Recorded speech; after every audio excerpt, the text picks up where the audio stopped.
संत कबीर का नाम कितनी माताओं बहनों ने सुना? कबीर कबीर, वेरी गुड, बहुत सुंदर। ये आप लोग जो हैं आपने पढ़ा तो होगा उसमें किताब में, कबीर का नाम सबने पढ़ा होगा, आप लोगों ने सुना होगा, पढ़ा होगा कबीर के बारे में। तो कबीर के गुरु जो हैं, कबीर के गुरु रामानंद बताए जाते हैं, रामानंद। तो रामानंद जो है, रामानंद थे ब्राह्मण, और उस समय मनु का काला कानून लागू था। तो क्या एक ब्राह्मण इन शूद्रों को शिक्षा देता होगा? नहीं देता होगा, ठीक है ना। यह सिद्ध होता है यहाँ पर कि एक ढोंगी ने इन कबीर को या रविदास को अपनी शिक्षा देने का काम नहीं किया होगा। चलो मान लेते हैं एग्जाम्पल के तौर पे, उदाहरण के तौर पे, जैसे कि दिया भी होगा। तो एक समय की बात है कि कबीर ने किस तरीके से लोगों को जागरूक करने का काम किया। हम लोग इसलिए कबीर का नाम लेते हैं सब लोग। एक समय की बात है कि कबीर अपने गुरु जो हैं थोड़ी देर के लिए मान लेते हैं। वैसे कबीर के गुरु रामानंद नहीं थे, थोड़ी देर के लिए मान लेते हैं। कबीर के गुरु रामानंद, और रामानंद के पास में कबीर बैठे होते हैं। कबीर ऐसे ऊंचे सिंहासन पर बैठते हैं रामानंद, और कबीर जो हैं, कबीर वो नीचे बैठते हैं, और रामानंद के पास में और उनके 4-5 शिष्य होते हैं। रामानंद भी वो ढोंगी पाखंडी ब्राह्मण, और उसके बाद में जो अन्य उनके शिष्य थे वो भी ढोंगी पाखंडी थे। अब बैठे हैं, तब तक क्या हुआ कि कुंवार का महीना लग गया। कौन सा महीना? कुंवार का। और कुंवार के महीने में क्या होता कि 15 दिन के लिए एक चीज पड़ती है। 15 दिन कुंवार के महीने में। हमारे इधर कहते हैं श्राद्ध, और कहीं कहीं कहते हैं कनकते। कनकते शायद जानते हो आप लोग। आप क्या कहते हैं कनकते? पित्तर,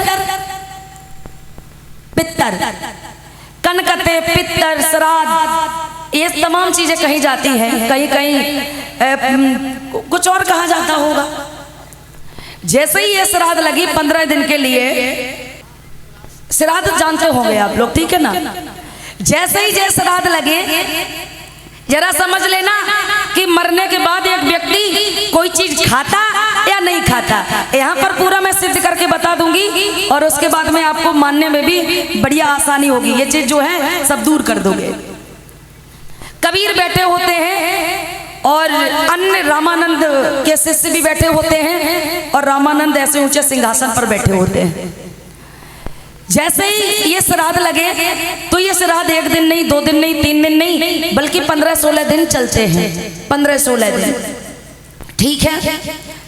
रामानंद को याद आया कि मेरे यहाँ कम से कम 70 साल पहले हमारे पूर्वज मर गए। कौन मर गए?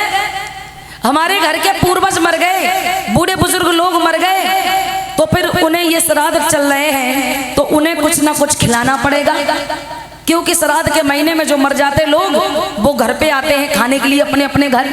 और वो क्या बन के आते हैं? वो कई कौआ बन के आते, कौआ बन के। अब जैसे ही ये श्राद्ध लगे, रामानंद ने अन्य शिष्यों को खड़ा किया। पहले से कहा कि ए विपिन, तुम्हें जैसा कि पता है कि मेरे पूर्वज मर गए हैं। रामानंद बोले, रामानंद जरा ध्यान देना। रामानंद कहने लगे कि हे विपिन, मेरे दादा खत्म हो गए थे, दादा, आज के 50-60 साल पहले। तो उनके लिए हमें खाना बनाना है, और तुम्हें क्या करना कि तुम एक मेरे शिष्य हो, और तुम्हें अपने घर से चीनी लानी है। चीनी, जरा सुनना कि ये बात कहाँ लगती है जाके, और किस तरीके से सुधारते हैं। कहा चीनी लेके आना। एक से कह दिया प्रदीप तुम काजू बादाम किशमिश लेके आना। एक से कह दिया कि भैया तुम सुन ले वालों, तुम चावल लेके आना, चावल। एक से कह दिया चीनी, एक से कह दिया काजू बादाम, एक से कह दिया चावल। अब नंबर किसका आ गया? जो अलग बैठे हैं कबीर। अब रामानंद बोले, एक कबीरा, तू भी अपने घर से कुछ लेके आना। कहा कि बताओ गुरुजी क्या लेके आना है? कहा कि तू अपने घर से क्या बचा? चावल हो गए, चीनी होगी, काजू बादाम किशमिश हो गई, बचा क्या? कहा बच्चे? दूध। अब दूध जब मिल जाएगा तो इसका क्या होगा, क्या बनेगी, खीर बनेगी। कहा कि एक कबीरा तू अपने घर से दूध लेके आना। तो जो विद्वान लोग होते वो ऐसे तो शांत रहते नहीं। अब वो कबीर खड़े हुए और कहने लगे गुरुजी मैं एक बात पूछ सकता हूँ आपसे। माताओं बहनों जरा आप लोग ध्यान से सुनना, आप लोग ध्यान से सुनना। कहा कि गुरुजी एक बात बताओ, मैं दूध तो लाऊंगा, आप अगर 1 लीटर मांगेंगे तो मैं 2 लीटर लेके आऊंगा, लेकिन ये बता दो दूध का करोगे क्या। कहा कि दूध का ऐसा है, मेरे यहाँ जो लोग मर गए, पूर्वज मर गए, मेरे बाप मर गए, दादा मर गए और परदादा मर गए। अब कुंवार का महीना चल रहा और हम अपने उनके पूर्वजों की क्या करेंगे, श्राद्ध करेंगे। मत श्राद्ध का मतलब जो पूर्वज मर गए उनके लिए खीर बनाएंगे, पूड़ी बनाएंगे और उसके बाद में जो अपने छप्पर पे छत पे डाल देंगे और वो कौवा बन के खा जाएंगे। जैसे ही इतनी बात कही चाचा तो गजब हो गया। कबीर के दिमाग में ठनाका लिया कि यार ये जिंदा जो लोग हैं, जिंदा लोग तो खीर बेचारे मिल नहीं रही जिंदा लोगों को, और जे गुरु रामानंद मरे हुए को खीर खिलाएगा। लेकिन उस समय मनु का काला कानून लागू, कोई सीधे बात कह नहीं सकते, दंड दिया जाएगा। चलो गुरु मैं कबीर तुम रामानंद, तो मैं किसी न किसी तरीके से मैं ठिकाने लाऊंगा। कबीर ने कहा ठीक है गुरुजी तो मैं लेके आऊंगा दूध। और कबीर और वो अन्य सभी बच्चे गए, चले। शाम हो गई। अब जैसे ही कल सुबह हुआ तो चीनी वाला पॉलीथिन में चीनी बांध लिया, चावल वाले चावल बांध लिए, काजू बादाम वाले ने काजू बादाम बांध लिए। और सुबह होके जैसे ही वो निकले तो इधर कबीर के यहाँ, कबीर के मोहल्ले में एक घटना घट गई। और घटना ये घट गई कि उनके मोहल्ले में एक गाय मर गई, गाय मर गई। और वो इसमें बड़ी बात यह है कि जो गाय मरी वो बीच सड़क पे ऐसी डली सड़क पे। अब कबीर सोचने लगे कि ये गाय मर गई, गुरु को कैसे समझाएं। कहने लगे इससे अच्छा मौका हमें दोबारा नहीं मिलेगा, इससे अच्छा मौका हमें दोबारा नहीं मिलेगा। कहा कि चलो हम देखते हैं। वो मरी हुई गाय के आगे कबीर ने वो हरी घास ले आए, घास जानते हो, हरी घास लेके आए और हरी घास लेके और वही गाय के मुंह के पास में रख दी और बैठ गए। और कहने लगे कि ये जब अन्य बच्चे आएंगे ना, काजू बादाम, ये चावल वाले, चीनी वाले, तो रास्ता जो है, रास्ता है यही, और यहाँ से जब वो गुजरेंगे तो तब हम इनके सामने ड्रामा करेंगे।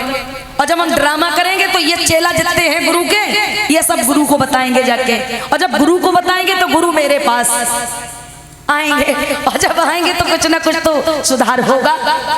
अब बैठे आराम से हरी घास दिए। जैसे ही चीनी चावल काजू बादाम किशमिश वाले चेला वो चले, और चल के जैसे ही वही रास्ते में जहाँ गाय पड़ी है कबीर बैठे हैं वहीं से गुजरना हुआ। अब कबीर पता दूर से क्या बोले, कबीर मतलब वही गाय और वो अन्य बच्चों को देख लिया कि ये आ रहे चीनी चावल वाले।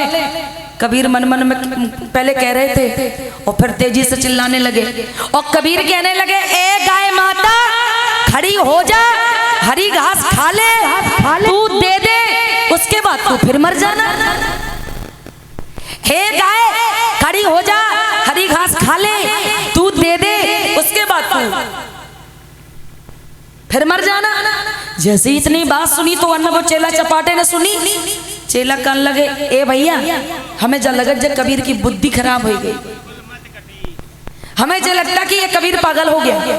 बताओ जो गाय मर गई और मरी हुई गाय क्या घास खाएगी, और जब घास नहीं खाएगी तो मरी हुई गाय दूध नहीं देगी। अरे ये बात कबीर को भी पता है लोगों, लेकिन कबीर तो दूसरे को समझाने के लिए ये काम कर रहे। कहा अरे चलो चलो इसका ड्रामा ना देखो। अन्य बच्चे ये ड्रामा देखते हुए हंसते हुए चले गए और गुरु के पास जाके चीनी चावल काजू बादाम किशमिश दे दिए। अब गुरु खीर बनाने के लिए हो रहे लेट। अब बिना दूध के खीर, बिना काजू बादाम के तो खीर बन जाएगी, लेकिन बिना दूध के खीर नहीं बनेगी। कहा कि भैया ये बताओ ये तुम तो सब लोग आ गए, लेकिन कबीरा ये दूध लेके कब आएगा? पागल हुई है, शर्री हुई है।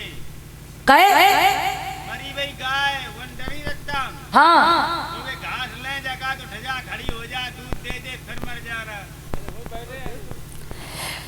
अन्य बच्चे गुरु से कहने लगे गुरुजी कबीर तो पागल हो गया, और उनके दूध के चक्कर में रहे, कबीर के दूध के चक्कर में, तो कबीर दूध लेके ना आया। कहा ऐसा क्यों? तो अन्य बच्चों ने जवाब दिया कि गांव मोहल्ले में एक गाय मर गई, तो वो मरी हुई गाय के आगे घास रख के और वो कह रहा कि हे गाय खड़ी हो जा, हरी घास खा ले, दूध दे दे, उसके बाद फिर मर जाना। गुरु भी कहने लगे कि ये कबीर वास्तविक पागल हो गया, क्या तुम लोग सही कह रहे हो? अन्य बच्चे कहने लगे गुरुजी मैं बिल्कुल सही बोल रहा हूँ। अच्छा मुझे क्या दिखाओगे चल के? और कबीर तो यही सोच रहे थे कि कितनी जल्दी ये मेरा ड्रामा देखने गुरु आए। अब शिष्यों को लेके गुरु चले, वहां पहुंच गए और कबीर को ये एहसास हो गया था कि मेरे गुरु एक बार मेरा ड्रामा देखने आएंगे। अब जैसे ही गुरु को देखा आते हुए, फिर कबीर कहने लगे हे गाय खड़ी हो जा, हरी घास खा ले, दूध दे दे, उसके बाद फिर मर जाना।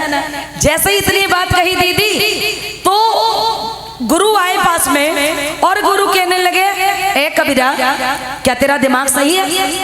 अरे तेरा दिमाग सड़ गया क्या?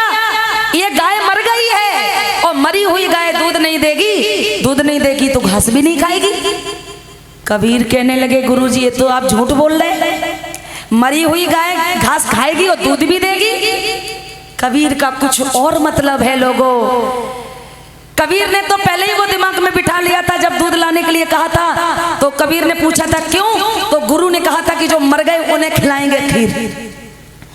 कबीर कहने लगे गुरुजी ऐसा नहीं है। फिर कहने लगे हे गाय खड़ी हो जा, हरी घास खा ले, दूध दे दे, फिर मर जाना। जैसे ही इतनी बात कही लोगों, गुरु कहने कबीर पागल हो गया है तो क्या, ये गाय मर गई है और मरी हुई गाय घास नहीं खाएगी, और जब घास नहीं खाएगी तो दूध भी नहीं देगी। जैसे ही इतनी बात कही तो कबीर खड़े हो गए, कहने लगे गुरुजी एक बात बताएं, ये गाय मरे केवल 1 घंटा हुआ है, और इसकी मतलब ये मरे हुए केवल 1 घंटा हुआ, और इसकी ये बॉडी तो यहीं पड़ी है, इसका शरीर तो यहीं पड़ा है। वैसे मेरी गाय खा सकती है घास और दूध भी दे सकती। गुरु कहने लगे नहीं देगी। कबीर खड़े हुए और कहने लगे एक बात बताएं गुरुजी मुझे माफ कर देना, अगर गलती हो तो मुझे माफ कर देना। गुरुजी अगर मेरी गाय हरी घास नहीं खा सकती, दूध नहीं दे सकती,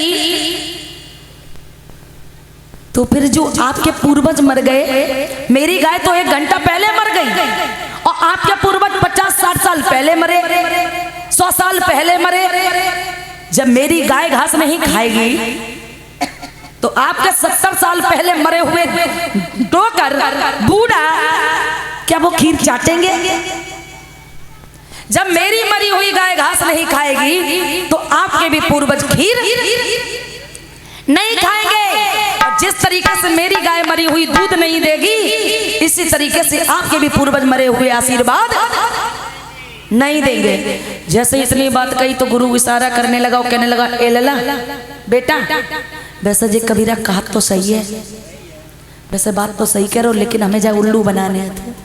हाँ भोले लोगों, छोटी सी उम्र में कबीर ने दिमाग खोल दिया। किसका? रामानंद का, जो विद्वान बन रहा था। रामानंद का दिमाग खोल दिया और रामानंद कहने लगे ये बात तो सही है कि हे कबीर, जो मर गया वो ना तो कुछ खाएगा और ना तो वो कुछ देगा। जैसे ही इतनी बात कही लोगों तो गजब हो गया।